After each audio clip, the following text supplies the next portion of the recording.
పండించే ప్రతి మెతుకు మీద తినేవాడి పేరు రాసి ఉంటుందండి. అదే నిజమైతే బుల్లెట్ మీద కూడా ఖచ్చితంగా చావుబోయేడి పేరు రాసే ఉంటుంది. మెరుపు కలలు మెరుపు కలలు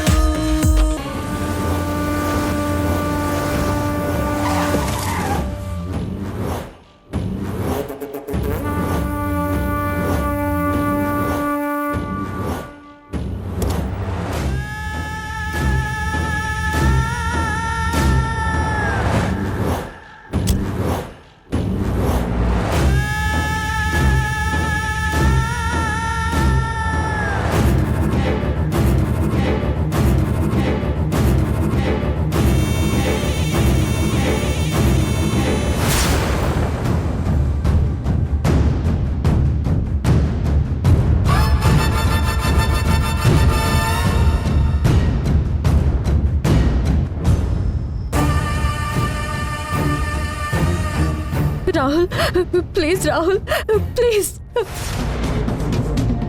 నన్ను మా నాన్నను జైలుకు పంపించి నువ్విన్ని పెళ్లి చేసుకొని రాహుల్ హ్యాపీగా ఉందామనుకున్నావు కదా, ఇప్పుడు చూడు నేనేం చేస్తానా.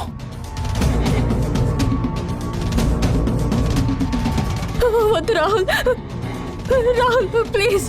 ఆయనకి కత్తిపోటు దిగింది, రక్తం చాలా పోతుంది. నేను వెంటనే హాస్పిటల్కి తీసుకెళ్ళాలి. ప్లీజ్ దయచేసి గొడవ చేయకు. నేనేమి గొడవ చేయను, అలానే మిమ్మల్ని ఇక్కడి నుంచి హాస్పిటల్కి వెళ్ళనివ్వను. కాసేపు ఆగితే వీడే చచ్చిపోతాడు, తర్వాత ఇట్నుంచిటే శ్మశానానికి తీసుకెళ్ళొచ్చు. కావాలంటే అప్పుడు నీకు హెల్ప్ చేస్తాను. నీకు దండం పెడతాను రాహుల్, దండం పెడతాను. ప్లీజ్ మమ్మల్ని హాస్పిటల్కి వెళ్ళనివ్వు. No no no no.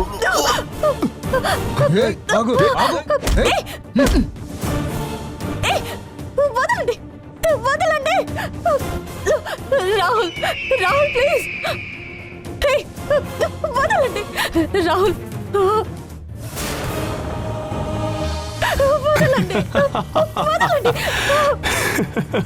ఇప్పుడు ఎలా వెళ్తావో నేను చూస్తాను. వాసు ఎక్కడికి వెళ్ళిపోయాడో, సంయుక్త ఎందుకు ఫోన్ తీయడం లేదో నాకు భయంగా ఉంది. అసలే ఆ సుమిత్ర చాలా ప్రమాదకరమైన మనిషి. తను ఫోన్ చేసింది అంటేనే నాకు భయంగా ఉంది. మనం వెళ్ళి వెతుకుదాం పదసీను. అమ్మగారు, ఎక్కడైనా వెతుకుదాం అమ్మగారు, నాకేం అర్థం కావట్లేదు. సమిత్య మేడం కూడా ఫోన్ తీయట్లేదంటే నాకు కూడా భయంగానే ఉంది.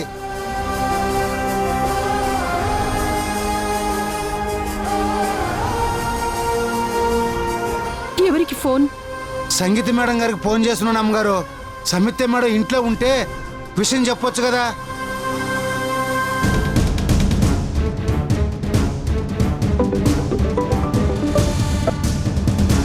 సంగీత మేడం, సమిత్య మేడం ఇంట్లో ఉన్నారా? అడుగుతుంటే మాట్లాడరేంటి మేడం?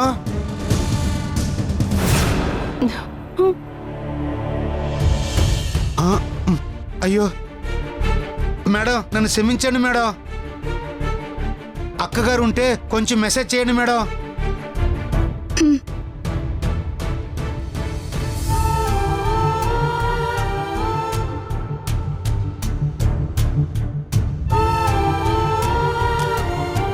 సంయుక్తక్క ఇంట్లో లేదు శ్రీను. సమిత్య మేడం ఇంట్లో లేరంట.